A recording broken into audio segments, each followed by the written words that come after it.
नमस्कार। हिंदी साहित्य बीए द्वितीय वर्ष की इस कक्षा में आप सभी का स्वागत है। हम लोग पद्माकर की गंगा लहरी पढ़ रहे हैं।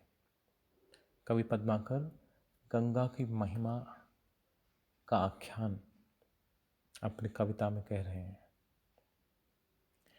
तीनों लोक में गंगा की उपस्थिति, गंगा की महिमा, गंगा की पूजनीयता, उसका वर्णन कवि विभिन्न आधारों पर कर रहा है। कवि ने गंगा के सौंदर्य का वर्णन भी किया है। प्रस्तुत कविता उसी प्रकार का है। आइए पढ़ते हैं। केंधो तिहु लोक की सिंगार की विशाल माल, केंधो जगी जग में जमात तीर्थन की, कहे पद्माकर बिराज सुर सिंधुधार, केंधो दूधधार कामधेनु के थनन की, भूपति भगीरथ के जस की जुलूस केंधो, प्रगति तपस्या केंधु पूरी जनहु जन की, केंधु कछु राखे राका पति से इलाका भारी, भूमि की सलाका की पताका पुण्य बन गए। पद्माकर कवि गंगा की स्तुति कर रहे हैं। गंगा की उपस्थिति केवल स्वर्ग में नहीं, केवल मृत्युलोक में नहीं, अमरलोक में नहीं है, बल्कि नागलोक में भी, पाताल लोक में भी, असुर लोक में भी है। तीनों लोकों में गंगा उपस्थित है। गंगा की जो जलधारा स्वर्ग में प्रवाहित हो रही है उसका नाम मंदाकिनी है। गंगा की जो धारा धरती पर अवतरित हुई है, मर्त्यलोक में बह रही है, इस मृत्युलोक में बह रही है, उसका नाम भागीरथी है। और गंगा की जो धारा पाताल लोक में प्रवाहित हो रही है उसका नाम भोगावती या भोगवती है। इस प्रकार मंदाकिनी, भागीरथी और भोगवती, इन तीन धाराओं के रूप में गंगा तीनों लोकों में उपस्थित है। पद्माकर ने अपने एक कवित्त में कहा ही है कि वाको जस कित हो न जागो पर तच्छ पई, या को धाम धाम फैल फैल रहे हो जश है, वाको सुने एक देवलोक में दरस होत, या को तो दिखात तिहु लोक में दरस है। कि जब कल्प वृक्ष वो केवल स्वर्ग में दिखाई देता है, किंतु गंगा का दर्शन तो तीनों लोकों में सुलभ है। तो गंगा की तीनों लोकों में उपस्थिति को लेकर के कवि ने दूसरी कल्पना की है। केंधो तिहु लोक की सिंगार की विशाल माल, केंधो यानी या गंगा तो ऐसी लग रही है, तिहु लोक की सिंगार की विशाल माल। गंगा की धारा स्वर्ग में भी, पृथ्वी पर भी और पाताल लोक में भी। तो ये लगता है गंगा नहीं है, बल्कि तीनों लोकों के श्रृंगार की एक विशाल माला है। तीनों लोकों का श्रृंगार करने के लिए विधाता ने जैसे एक बहुत लंबी माला बना करके और तीनों लोकों को पहना दी। केंधु तीहु लोक की सिंगार की विशाल माला, या तो यह गंगा तीनों लोकों के श्रृंगार करने के लिए विशाल माला है, या केंधु यानी या केंधु जगी जग में जमाती तीर्थन की, या फिर गंगा है वह सारे संसार में सारे तीर्थों की जमात है। जमात यानी समूह, दल, सारे तीर्थ आकर के और गंगा तट पर केंद्रित हो गए। सारे तीर्थों का पुण्य गंगा के जल में समाविष्ट हो गया। गंगा के तट पर बहुत सारे तीर्थ हैं, जहाँ से गंगोत्री से गंगा निकलती है, वहाँ से आरंभ होकर के और जहाँ वह गंगा सागर में मिलती, गंगा सागर तक ठोर ठोर पर, स्थान स्थान पर अनेक तीर्थ स्थल बने हुए हैं। और गंगा के स्नान का ये फल है कि सारे तीर्थों का पुण्य है वो गंगा स्नान से मिल जाता है। इसलिए कवि ने दूसरी कल्पना की है कि केंधो जगी जग में जमाती तीर्थन की। जमाती यानी पंक्ति, कतार, समूह। मानो सारे तीर्थों की जो कतार है वो गंगा के तट पर आकर और जमा हो गई। गंगा का तटवर्ती प्रदेश भी तीर्थ स्थल है और गंगा स्वयं तीर्थ है ही। इसमें जो स्नान कर ले, इसका जो जल पी ले, वह भी पुण्य से युक्त हो जाता है। तो केंद्र शब्द वाचक शब्द के प्रयोग के माध्यम से कवि ने संदेह अलंकार का सुंदर प्रयोग किया पूरे कवित्व में। कही पदमाकर बिराज सुर सिंधुधार, या फिर गंगा ऐसी लगती है जैसे तीनों लोक में जो सुर सिंधु है, सुर यानी देवता, सिंधु यानी समुद्र, देवताओं का समुद्र यानी क्षीर सागर जिसमें भगवान विष्णु शयन करते हैं, ऐसी मान्यता है। कहीं पदमाकर बिराज सुर सिंधु धार, या फिर क्षीर सागर की धारा है वह विराज रही हो, बह रही हो। क्षीर सागर दूध का सागर है, तो गंगा की धारा भी दूध दिया है, उज्ज्वल जल है गंगा का। केंधु दूध धार काम धेनु के थनन, या फिर गंगा क्या है, कामधेनु जो गाय है, स्वर्ग की गाय है जो सारी कामनाओं को पूरा करने वाली है, उस कामधेनु गाय के थनों के दूध की धारा है जैसे। केंधु दूध धार कामधेनु के थनन की। या फिर भूपति, भूपति यानी राजा, भूपति भगीरथ के जस को जुलूस केंद्र, या फिर राजा भगीरथ हैं, भूपति भगीरथ वे बड़े यशस्वी हैं, मानो उनके यश का जुलूस है, उस जुलूस के रूप में जैसे गंगा बह रही है, यश की गंगा है वह प्रवाहित हो रही राजा भगीरथ के यश ने जैसे जुलूस का रूप धारण कर लिया हो और वही गंगा के रूप में जैसे बह रहा हो। यदि भगीरथ ना होते तो गंगा यहाँ ना होती। प्रगति तपस्या केंद्र पूरी जनहु जन की। अब जनहु भी हिमालय के एक तपस्वी थे और गंगा जब आई तो कहता है कि वो जनहु है, वो गंगा की धारा को पी गई, फिर भगीरथ के प्रयत्नों से, प्रार्थना से द्रवित होकर उन्होंने जलधार को पुनः मुक्त किया, तब से गंगा का नाम जाह्नवी पड़ गया। जनहु तनया कहलाती हैं, तपस्वी जो जनहु हैं उनकी पुत्री के रूप में कहलाती हैं गंगा। तो प्रगति तपस्या के तो पूरी जनहु जन की, जन यानी भक्त, जनहु जैसे भक्त हैं, तपस्वी व्यक्ति हैं, जनहु जैसे साधक हैं, सिद्ध हैं, ऋषि हैं, उनकी तपस्या जैसे गंगा का रूप धारण करके और प्रवाहित हो रही हो। केंधो कछु राखे राकापति से इलाका भरे, या फिर राकापति, राका नाम है पूर्णिमा की रात का, पूर्णिमा की रात है, पूनम की रात है, उसे राका कहते हैं, और अमावस की रात है उसे अमा कहते हैं। राका है यानी पूर्णिमा की रात है, वो चंद्रमा पर निर्भर है, चांद होगा तो पूर्णिमा होगी, इसलिए चंद्रमा का एक नाम है राकेश, राका ईश, जो राका का ईश है, जो पूर्णिमा का स्वामी है चंद्रमा, तो राकापति भी चंद्रमा हुआ। केंदु कछु राखे राकापति से इलाका भरे, इलाका यानी क्षेत्र, या फिर जिस क्षेत्र में गंगा बह रही है वहाँ ऐसा लगता है कि राकापति चंद्रमा की पूर्णिमा की रात्रि की जो अनुपम चांदनी है वह छिटकी हुई है। या भूमि की सलाका, सलाका होता है डंडा या तिनका, भूमि की सलाका, सलाका बहुत महत्वपूर्ण, महत्व वाला, भूमि की सलाका, या फिर गंगा है वो भूमि की सलाका है, भूमि का मेरुदंड है, मानदंड है, भूमि की सलाका की पताका पुण्यगण की। या फिर पृथ्वी पर जितने भी पुण्य हैं, जितने भी शुभ कार्य हैं, उनकी शुभ कार्यों की ध्वजा के रूप में, पताका के रूप में ये पृथ्वी पर बह रही है।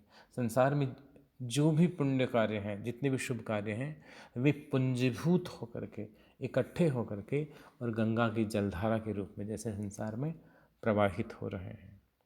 अब पताका है, झंडा है, वह डंडे में झंडे को लगाया जाता है, तो वह जो झंडे का डंडा है वो शलाका हो गया, भूमि पर वह शलाका है, और ये जो गंगा है वो शलाका में पहराने वाली पताका है। शलाका एक तरह से हिमालय है, हिमालय से गंगा निकलती है और पताका स्वयं गंगा है।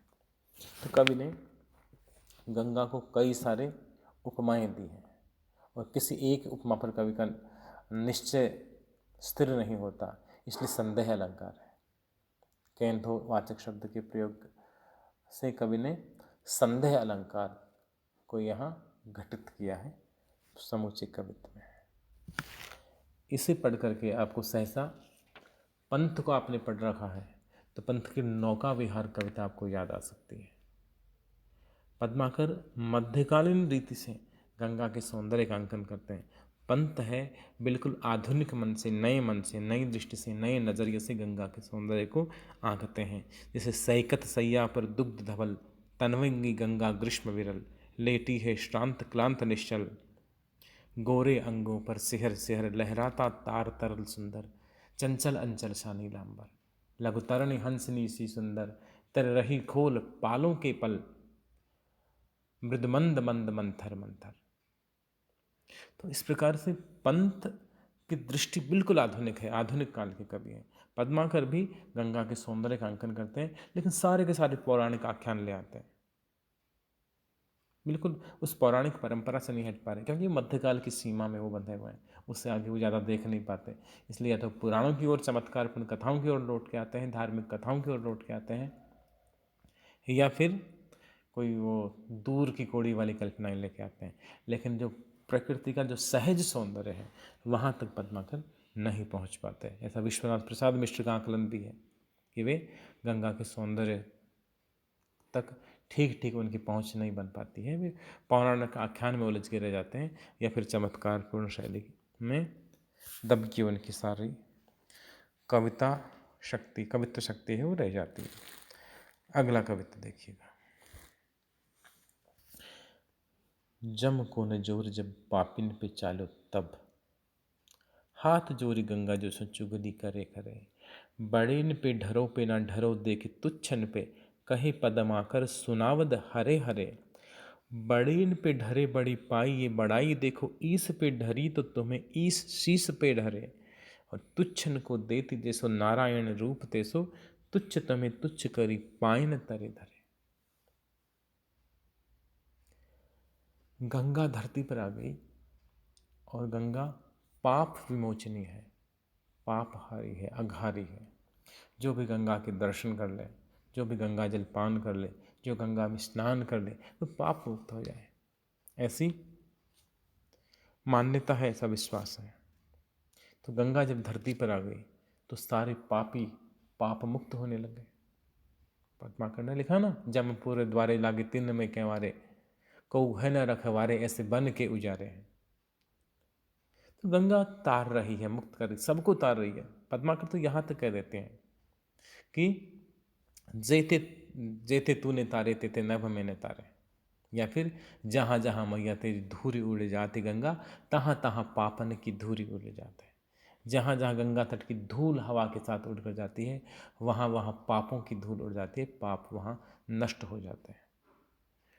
तो जब गंगा सबको पाप मुक्त करने लग गई, तो यमलोक तो खाली हो गया, जन शून्य हो गया, यमलोक में कोई जाता नहीं, सब लोग स्वर्ग में जाने लग गए।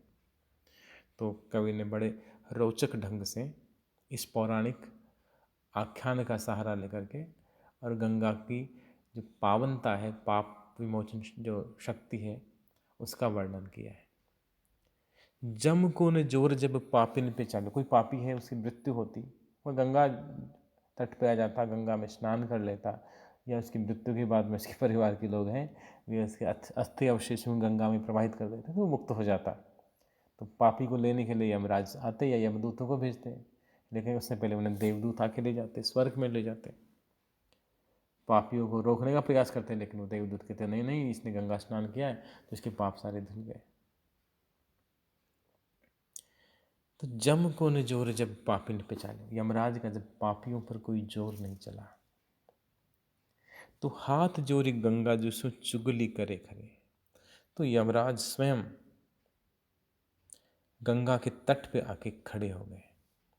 गंगा के तट पर खड़े होकर के और हाथ जोड़ी, यमराज स्वयं हाथ जोड़ करके और खड़े हैं, और गंगा जो सो चुगली करे, और जो गंगा मैया हैं उनसे चुगली कर रहे हैं, उनके कान भर रहे हैं कि माँ आप ये क्या कर रही हैं, जो आए उसी को पाप मुक्त कर रहे हैं। आपको अच्छे बुरे का तो ख्याल होना चाहिए, धर्मात्मा और पापात्मा का अंतर तो आपको पता होना चाहिए। सबके साथ समान व्यवहार कर रही हैं, तो फिर लोग भलाई क्यों करेंगे, पाप करते रहेंगे और फिर आके स्नान कर लेंगे। तो यमराज कह रहे हैं गंगा से कि पापियों पे उनका कोई जोर नहीं चला, तो अंत में सोचा भी गंगा को ही समझा दे कि पापियों का उद्धार नहीं करे, केवल पुण्यात्मा है उन्हीं को पाप मुक्त करें। तो हाथ जोड़ी गंगा जी से चुगली करे खड़े, हाथ जोड़ करके और गंगा जी से इस प्रकार पापियों की चुगली करने लग गए कि आपकी जो पापियों का उद्धार कर रही है ये ठीक नहीं कर रही है। आपको वास्तव में जो व्यक्ति दिल से बड़ा हो, मन से बड़ा हो, उसका भला करना चाहिए। बड़ेन पे ढरो, ढरो यानी कृपा करो, बड़ेन पे ढरो पे ना ढरो दे के तुच्छन पे। हे माँ, मैं आपसे एक प्रार्थना करने आया, मैं आपसे एक अनुनय करने आया हूँ कि आप जो बड़े लोग हैं, वास्तव में जो कृपा के अधिकारी हैं, उन्हीं पे कृपा किया करो। बड़ेन पे ढरो, जो बड़े लोग हैं, जो गुणों से बड़े हैं, जो कर्मों से बड़े हैं, ऐसे लोगों पर कृपा किया करो। ना ढरो, मत कृपा करो दे के तुच्छन पे, जो तुच्छ व्यक्ति हैं, जिनकी कर्महीन है, जो पापात्मा हैं, जो कुटिल व्यक्ति हैं, ऐसे व्यक्तियों पर आप कृपा मत किया करो। आप केवल जो पुण्यात्मा है उन्हीं पर अपनी कृपा वृष्टि किया करो। कहे पद्माकर सुनावद हरे हरे। पद्माकर कवि कह रहे हैं कि यमराज इस प्रकार से तट पे खड़े हो, गंगा के तट पर खड़े होकर और गंगा को बहुत सारी बातें सुना रहे। आगे लिखा हरे हरे। ये बड़ा अच्छा शब्द प्रयोग है पद्माकर का। हरे हरे कब कहते हैं? जब कोई बहुत गलत हो रहा है तब अरे अरे अरे अरे अरे हरे हरे शिव शिव राम राम, ये क्या कर रहे हैं? तो गंगा से कह रहे हैं यमराज, हरे हरे अरे शिव शिव, आप माँ ये क्या कर रही हैं? आप सभी को पाप मुक्त कर रही हैं, पापियों को भी, सभी को स्वर्ग में भेज रही हैं। स्वर्ग तो केवल पुण्यात्माओं के लिए है, अच्छा कर्म करने वालों के लिए है। तो आप तो ये तो अनर्थ कर रही हैं, गलत कर रही हैं। फिर तो विधाता की जो सारी व्यवस्था है वही भंग हो जाएगी। इसलिए यमराज चतुराई लगाते हैं, वाक चातुर्य का प्रयोग करते हैं कि बड़ेन पे ढरे। आप देखिए, आपको जो बड़े लोग हैं, सज्जन लोग हैं, उन पे कृपा करनी चाहिए। जो तुच्छ लोग हैं, जो दीनहीन हैं, जिनका कोई अस्तित्व नहीं है, जिनका कोई व्यक्तित्व नहीं है, जिनकी कोई बड़े पुण्य नहीं है, न अपने पूर्व जन्म के पुण्य है, न इस जन्म के पुण्य है, बल्कि उन्होंने पाप कमाए हैं, पाप का अर्जन किया, उन पर कृपा नहीं करनी चाहिए। देखिए, मैं आपको उदाहरण देके समझा रहा हूँ। बड़े इन पे ढरे बड़ी पाई ये बड़ाई देखो। जब आप बड़ों पे कृपा करेंगी तो आपका बड़प्पन व्यक्त होगा। बड़े इन पे ढरे बड़ी पाई ये बड़ाई देखो। जब आप बड़ों पर कृपा करेंगी, हकदार व्यक्ति को ही देंगी उसकी पुण्य का फल, तो आपका बड़प्पन है उसको लोग स्वीकार करेंगे। उदाहरण सामने है, ईस पे ढरी, ईस यानी शिव, ईस नाम है शिव का, ढरी यानी कृपा की। आप भगवान शिव पे प्रसन्न हुई, भगवान शिव पे आपने कृपा की, तो शिव तो स्वयं बड़े हैं। तो ईस पे ढरी, तो ईस तुम्हें ईस शीस पे ढरे, तो भगवान शिव ने क्या किया? आपको सिर पे धारण कर लिया। आपने शिव जी पे कृपा की, तो शिव जी तो स्वयं बड़े हैं। तो बड़ों की विशेषता है कि वे विनम्र होते हैं। जो कृपा करने वाला है उस कृपा को भगवान शिव ने सिरोधार्य कर लिया, अपने मस्तक पर आपको धारण कर लिया, आपको अपने माथे पर विराजमान कर लिया। ईस पे ढरी तो तुम्हें ईस शीस पे ढरे। आपने शिव पे कृपा की तो शिव ने आपको मस्तक पर धारण कर लिया। लेकिन आप तुच्छ व्यक्तियों पर कृपा करेंगे तो ठीक नहीं होगा। आप क्या करते हैं? जो पापी व्यक्ति है, तुच्छ व्यक्ति है, जिसने कोई बड़ा पुण्य कार्य नहीं किया, पुण्यार्जन नहीं किया, जिंदगी में कोई पुण्य कमाया नहीं, केवल पाप का अर्जन किया, ऐसे व्यक्ति का यदि आपके तट पे आ जाए तो उसके तट पे आ जाने मात्र से आप उस पर कृपा कर देते हैं, स्नान कर लेते, उसे विष्णुत्व प्रदान कर देती हैं, विष्णु पद प्राप्त हो जाता है उससे, तो विष्णु लोक में वैकुंठ में चला जाता है, भगवान हरि का अंश बन जाता है। तो तुच्छन को देती जैसो नारायण रूप देसो। हे माँ गंगा, आप तुच्छ व्यक्तियों को साक्षात नारायण बना देती हैं, नारायण का रूप देते हैं। वह नर से नारायण बन जाता है तो वह व्यवहार भी गलत करेगा नारायण बन के, और तुच्छ तुम्हें तुच्छ करी पायन तरे धरे। आप उसे नारायण बना देंगी, विष्णु बना देंगी, तो क्या होगा? आप तो विष्णुपगा है, विष्णुपदी है, विष्णु के चरणों से निकली है। तो यदि तुच्छ व्यक्ति नारायण बन जाएंगे, नारायण में उनका अस्तित्व विलीन हो जाएगा, तब वह तुच्छ व्यक्ति वह भी आपको अपने चरणों में रौंद देगा, आपको चरणों में ले लेगा। और यदि आप बड़े व्यक्तियों को अपना आशीष देंगी तो क्या होगा, वे भी भगवान शिव की तरह आपको सिर नवाएंगी, अपने सिर पे धारण करेंगे।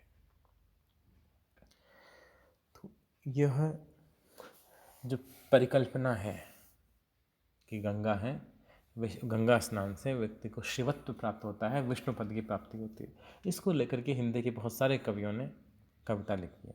रहीम का श्लोक मैंने आरंभिक जो पद्माकर हम पढ़ा रहे थे तो आरंभिक वीडियो में मैंने बताया था कि रहीम ने भी लिखा था कि अच्युत चरण तरंगिनी शिव शिव माल मालति माल, हरि न बनायो सुरसरी कीजे इंदा भाल। रहीम जो मुसलमान कवि थे मध्यकाल के, अकबर के दरबारी कवि थे और सेनापति थे, रहीम ने लिखा था कि हे प्रभु, हे गंगा माँ, आप अच्युत चरण तरंगिनी हैं, आप भगवान शिव के जटाजूट में मालती माला की तरह सुशोभित हैं। माँ गंगा, मैं आपसे एक प्रार्थना करता हूँ कि हरि न बनायो, हे सुरसरी, हे गंगा आप मुझे हरि मत बनाना, विष्णु मत बनाना, क्योंकि अगर आप मुझे विष्णु पद दे देंगी तो मैं भगवान विष्णु, मैं लयलीन तो हो जाऊँगा, मेरी आत्मा विष्णु में परमात्मा में लीन हो जाएगी, लेकिन आप तो विष्णु के चरणों से निकली है तो मुझे बड़ा भारी पाप लगेगा। मैं नहीं चाहता कि आप मेरे चरणों में रहें, इसलिए मुझे कीजे इंदु भाल, मुझे आप इंदु शेखर बनाना, मुझे शिवत्व देना, मुझे शिव बना देना। इसी कल्पना को लेकर के और जो बाबा तुलसी हैं, तुलसीदास हैं, वे भी कवितावली में एक कविता लिखते, एक सवैया लिखते, बहुत सुंदर है, उनकी कल्पना और भी अच्छी है। इसी प्रसंग को लेते हैं, शिव बनाने वाली और विष्णु बनाने वाली कल्पना को लेकर के, और तुलसीदास क्या अनूठी कल्पना करते हैं, क्या अनूठी कविता लिखते हैं कि बार तिहार निहार मुरारी भये परसे पद पाप लहोंगो, और ईस विशीस धरों पे डरों प्रभु की समता बड़े दोष कहूँगा। हे हे माँ गंगा, वार तिहार निहारी, माँ तुम्हारे जल को मैं निहार लूँगा, तुम्हारी जलधार के दर्शन कर लूँगा, तो मैं मुरारी बन जाऊँगा, विष्णु बन जाऊँगा। वारि तिहार निहार मुरारी भये परसे पद पाप लहूंगा, तो आपकी चरण यदि स्पर्श कर,